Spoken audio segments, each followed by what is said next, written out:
two. 1, 2, 3.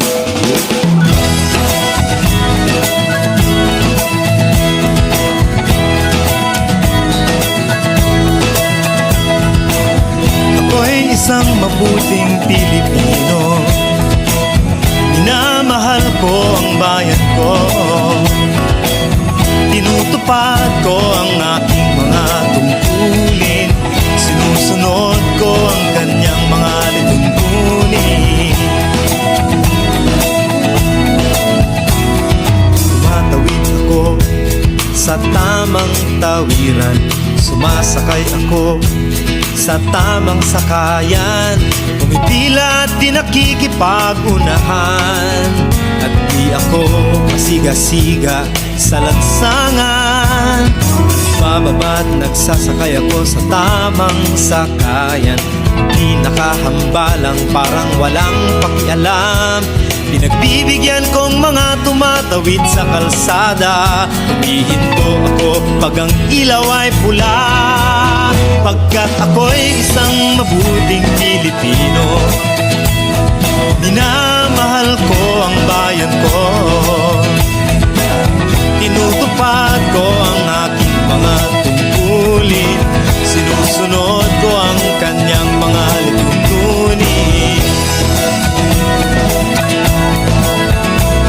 Di ako nangungutong o nagdidigay ng lagay.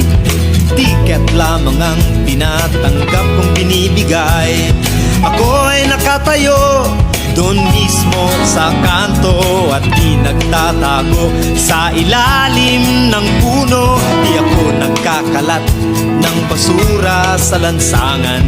Di bumubuga ng usok ang aking sasakyan. Inaayos kong mga kalat sa basurahan. Inalagaan kong aking kabaligiran. Pagkat ako'y isang mabuting Pilipino. Minamahal ko ang bayan ko. Tinutupad ko ang aking mga tungkulin. Sinusunod ko ang kanyang mga lituntunin. Lagi akong nakikinig sa aking mga magulang. Kaya't pag-aaral ay aking pinagbubutihan. Di ako gumagamit ng bawal na gamot, o kaya'y tumatambay at sa eskwela'y di pumapasok. Pinagtatanggol ko ang aking karangalan, pagkat ito lamang ang tangi kong kayamanan. Di ko binebenta ang ating kinabukasan. Ang boto ko'y aking pinahahalagahan. Pagkat ako'y isang mabuting Pilipino. Minamahal ko ang bayan ko. Tinutupad ko ang aking mga tungkulin. Sinusunod ko ang kanyang mga lituntunin. Ako'y isang tapat at totoong lingkod ng bayan. Pabor o lagay ay di ko pinapayagan. Tapat ang serbisyo ko sa mamamayan. Di ko binubulsa ang pera ng bayan. Pinagtatanggol ko ang mamamayang Pilipino. Mga karapatan nila'y kinikilala ko. Ginagalang ko ang aking kapwa-tao. Pinaglalaban kong dangal ng bayan ko. Pagkat ako'y isang mabuting Pilipino.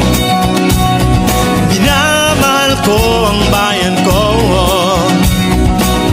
Tinutupad ko ang aking mga tungkulin. Sinusunod ko ang kanyang mga lituntunin. Ako'y isang mabuting Pilipino. Minamahal ko ang bayan ko. Tinutupad ko ang aking mga tungkulin. Sinusunod ko ang kanyang mga lituntunin.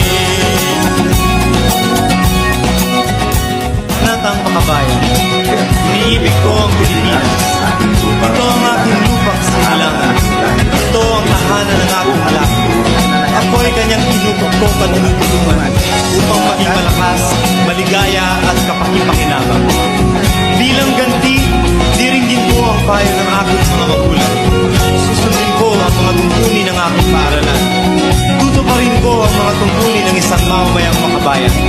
Paglilingkuran ko ang aking bayan ng walang pakibot at ng buong katapatan. Sisikapin kong maging isang tunay na Pilipino sa isip,